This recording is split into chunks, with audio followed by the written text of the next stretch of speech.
The Honourable Aileen MacDonald.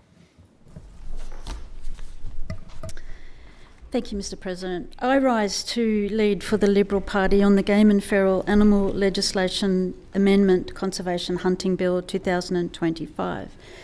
The Liberal opposition stands firmly against this legislation. This bill is not about conservation. It is not about managing invasive species. It is a political deal, one that seeks to recast recreational hunting as an environmental policy. It is a dangerous and disingenuous piece of legislation that risks public safety, undermines confidence in our firearms framework, and reverses decades of progress since the Port Arthur tragedy. There are claims this bill recognises the role of hunting in managing feral animals. The bill in its current form, in truth, enshrines a statutory right to hunt, creates a taxpayer-funded conservation hunting authority, and opens Crown land to armed recreational activity without community consent or scientific oversight. None of that delivers measurable conservation benefit. Let's be very clear. Firearm ownership in Australia is not a right. It is a privilege, granted under licence and subject to the overriding principle of public safety. That principle has guided our state since the introduction of the National Firearms Agreement in 1996. This bill seeks to dismantle that understanding by embedding rights-based language into New South Wales law. The very language our predecessors agreed must never happen again. But don't take my word for it. Let's go back in history. Let's learn from the Game Council of New South Wales, which was created in 2002 as a result of a political horse trading. The Shooters and Fishers Party, holding the balance of power in the upper house, demanded it as a price for legislative support. Mr Robert Brown, a member of this House, was its former chair. The Game Council was given an extraordinary dual role to represent hunters and regulate them, a clear and dangerous conflict of interest. A decade later, in 2013, the government commissioned Steve Dunn, a respected former senior public servant, to conduct an independent review. His findings were damning. Public safety does not receive a high level of attention in planning documents. There is an inherent conflict of interest between representing hunters and regulating their activities. Allowing the Game Council to continue on its current path is not an option. He found that more than 10 years after its creation, the Council still had no governance framework, no risk strategy, no internal compliance system, and no published strategic plan. And at the very moment this review was underway, when that review was underway, senior executives of the Game Council were under police investigation for using a government vehicle to engage in unauthorised hunting, crossing into a national park and discharging firearms. One was later convicted of multiple gun and hunting offences. As a result, the government suspended all amateur hunting in state forests. The Game Council was abolished. Its regulatory powers were transferred back to the Department of Primary Industries. Oversight returned to the hands of government, not lobbyists. So why, with full knowledge of that history, would this government introduce a bill that restores a statutory authority dominated by hunting interests, establishes a Minister for Hunting, and grants a right to hunt in law? Let's call this what it is, the Games Council 2.0, a rebrand of a failed institution that Parliament had to dismantle to protect the public. Even Environment Minister at the time, Robin Parker, of the 2013 scandal, insisted on tight controls for hunting in national parks. There were no hunting during school holidays, no hunting without full supervision, no children under 18, no bows, no black powder weapons, parks closed to visitors during hunts.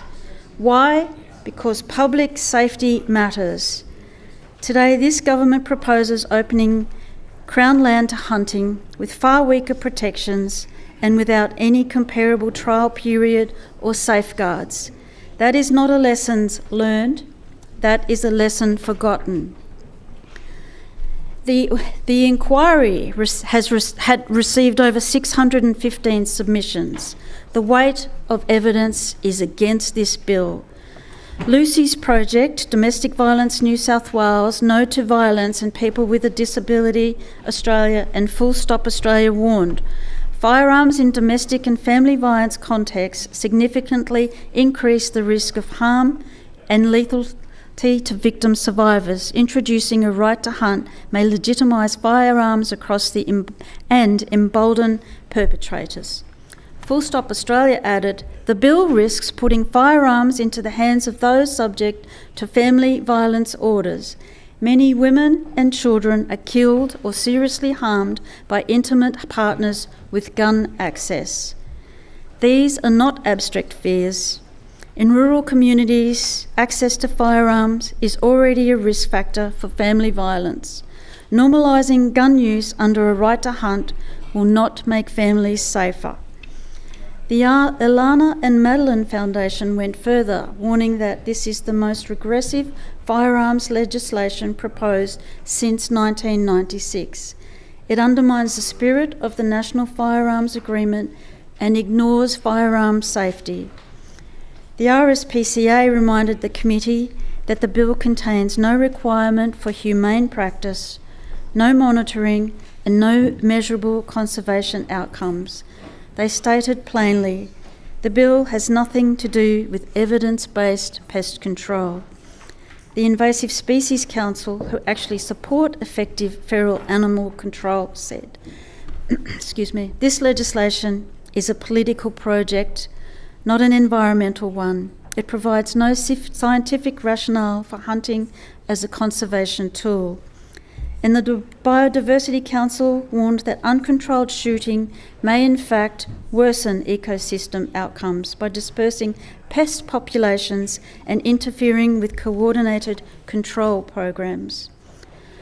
Gun Control Australia described it as a Trojan horse for expanding gun access and weakening community safeguards.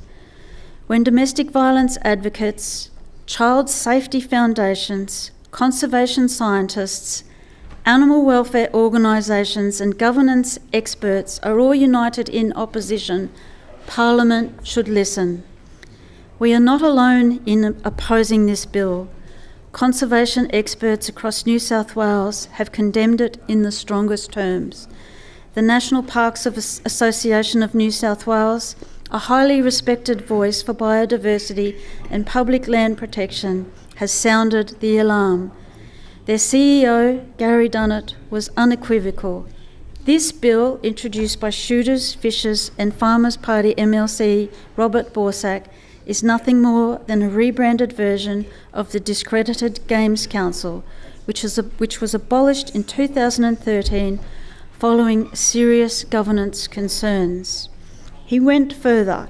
It is deeply disappointing that the New South Wales government appears to be buying into the myth that recreational hunting is an effective way of controlling the feral animal crisis impacting our biodiversity. And we agree, recreational hunting has its place, but it is not the silver bullet for managing invasive species across vast landscapes. The claim that this bill represents a conservation strategy is misleading. Mr. Dunnett concluded the ill-named Conservation Hunting Authority isn't about eradicating damaging feral animals. It will simply follow the same path as its predecessor and impede genuine conservation action. Let's be clear, professional land managers, environmental scientists and pest control specialists use evidence-based techniques, baiting, trapping, targeted culling and, where appropriate, aerial shooting. They do so under strict protocols, not on weekends for sport.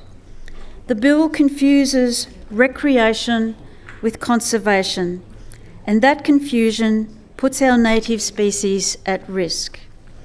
This bill would establish a conservation hunting authority dominated by hunting interests, with a direct advisory line to a new Minister for Hunting.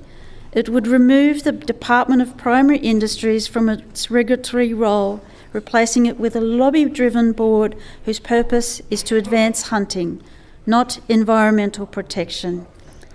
This is not good governance, this is regulatory capture. It also allows Crown land to be declared open to hunting without consultation. That includes land used by families, bushwalkers and First Nations communities. It is unsafe, it is unaccountable, and it is unnecessary. I want to spend a few more moments addressing the governance structure proposed in this bill. The bill creates this statutory body, but it fails to answer basic questions. Who will provide independent oversight? How will conflicts of interest be managed? Will the authority be required to share firearm information with police and courts, especially in the context of AVOs? What complaint and appeal mechanisms are in place for decisions that affect safety, community use, or animal welfare? The original Game Council failed on all these fronts, and this new body risks repeating every single mistake. It is a textbook case of bad governance. What real pest control looks like is effective feral animal management is not achieved through hobby hunting. It is achieved through coordinated professional programs.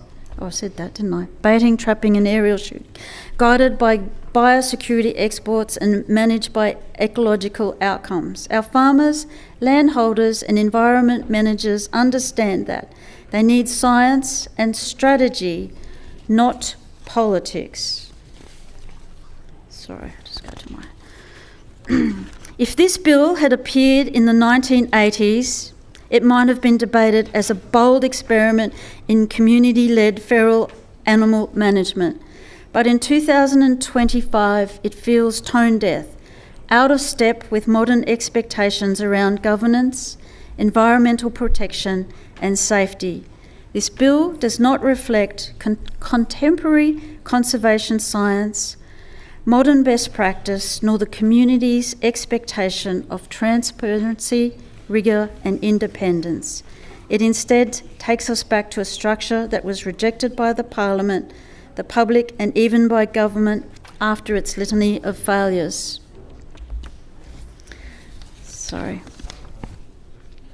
Another issue raised in the submissions was the expansion of hunting on public lands, including national parks and nature reserves. This has historically been one of the most controversial policies in New South Wales and introduced as a part of a deal between Shooters Party and government in exchange for support on unrelated legislation.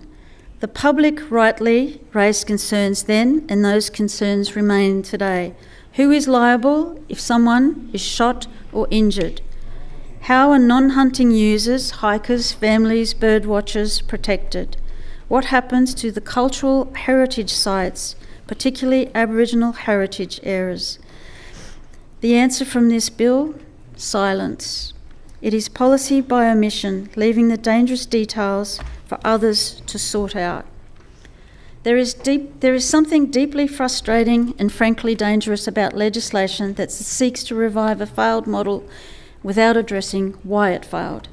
It shows disregard for the public servants and inquiry officers who exposed the failures, the communities affected by those failures, and the experts who have built evidence-based solutions to the very problems this bill claims to address. One submission to the bill put it well. This bill is not about invasive species, it is about ideology. That may be blunt, but it's not wrong. We in the opposition oppose this bill because we believe conservation should be science-led, not politically led. Firearm and hunting licences must be rigorously regulated. Public safety should be paramount, especially for women and children.